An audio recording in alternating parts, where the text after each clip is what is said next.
Herzlich willkommen zu einem neuen Video. Heute zeige ich euch ein super schnelles Rezept für Funnel Cakes, vergleichbar mit den hierzulande bekannten Strauben. Dafür als erstes 2 Eier, 250 ml Milch, ein Päckchen Vanillezucker und eine Prise Salz in eine Rührschüssel geben und mit einem Schneebesen oder Mixer verrühren, bis sich alle Zutaten gleichmäßig verteilt haben. Als nächstes kommen die trockenen Zutaten dazu, 1 Teelöffel Backpulver sowie 250 Gramm Mehl. Einfach durch ein feines Sieb zum Teig geben, anschließend unterrühren, bis daraus ein glatter und zähflüssiger Teig entstanden ist. Wenn das erledigt ist, einen Topf oder Wok mit 400 bis 500 ml Öl erhitzen.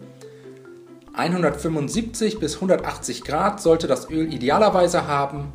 Die Temperatur des Öls am besten mit einem Thermometer kontrollieren. Alternativ könnt ihr aber auch ein Holzstäbchen ins Öl halten und sobald kleine Bläschen daran aufsteigen, sollte das Öl heiß genug sein. Dann kommt der Teig ins Öl. Dafür habe ich 1/4 des Teigs in ein kleines Milchkännchen gefüllt und jetzt einfach mit wilden Zickzackbewegungen den Teig ins Öl gießen und für 1 bis 2 Minuten je Seite goldbraun ausfrittieren. Nach ca. 90 Sekunden den Funnel Cake einmal wenden, von der anderen Seite zu Ende backen und dann aus dem Öl heben, auf Küchenpapier etwas abtropfen lassen und die Funnel Cakes danach am besten sofort servieren.